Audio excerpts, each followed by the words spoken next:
Once we've lit up the Boeing, we can also light up the Enterprise Shuttle. So first and foremost, we're going to take the Enterprise off the Boeing. For these instructions, we won't need the Boeing until right at the very end where we're connecting it into the shuttle. First thing we're going to do is remove the engine shroud off the back. All the engine components should be kept in the cargo bay. Take your time and don't destroy the cargo bay like I've done it. Be smarter than me.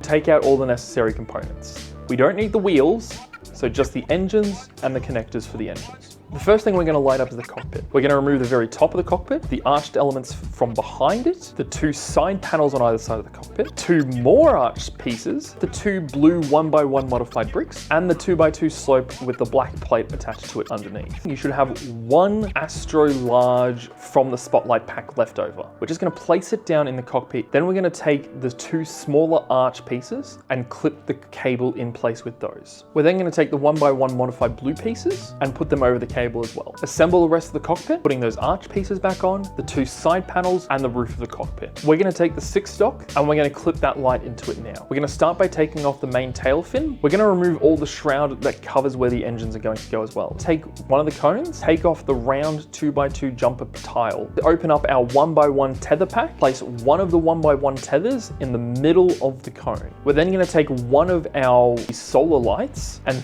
thread the cable through the cone to the other side. Clip the solar light into place on top of the 1x1 tether. Take the orange solar cap and put it directly on top of the solar light as well. Take the 2x2 round tile and just put it back on top, clipping the cable into place. Repeat that 2 more times until we have all 3 engines ready to go. So to connect the engines, we're going to remove some pieces from the connector. Connect each of the engines to their individual bar connectors. For the main engine, you can remove the 1x2 slope and run the cable directly underneath it. For the side engines, we're going to run the cable underneath the plates. We're going to run the cables under these arch elements here, preferably without removing the whole bit, but that's okay, we'll get there. We're going to just reconnect the engines, just boop, straight into place. Grab all 3 of those cables and run them past the smaller arches. Next, we're going to light up the 2 smaller engines. Take off some of the assemblies. We're then going to take our 1x1 cones. We're going to put our cone into the Technic brick as shown. Grab one of our Astro Large Flickering orange 30cm lights and one of our 1x1 round transparent orange plates. We're going to thread the flickering orange light through the transparent orange stud. Grab an Astro cap from our spotlight pack and place that over the top. Then we're going to thread that through the 1x1 cone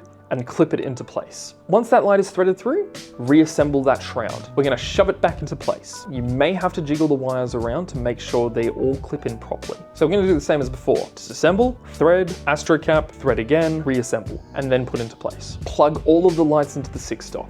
Next thing we want to do is remove this 6x8 black plate. To do so, we're going to remove a few more plates first. Start by removing the 1x2 modified rail plate, then the 4x10 black plate. Once those 2 are off, we can get to the 6x8 plate. 6x8 plate is off, we can put back the other 2 plates we just took off. We're going to take the 50cm belt from our spotlight pack and connect it to our dock 6. We're going to run the other end of the belt 50 through one of the holes that we've just created. If one of the wheels falls out, just put it back in place. Don't forget to reattach any pieces that you've removed from the shuttle. Just bundle all the cables together and close the cargo bay doors. Pull the cable down towards the end of the shuttle and put the plate back over the top of the cable. And the last thing to do is to reattach the shuttle fin. You're going to remove a bunch of tiles from one side of the plane. You need to make sure you pick the side that has got an empty space for a belt to connect into. We're going to remove these 2 pieces from beside the connecting struts. We are then going to pry off 2 printed slope pieces, this entire section here. It should be easy to pry off without breaking, but it's me.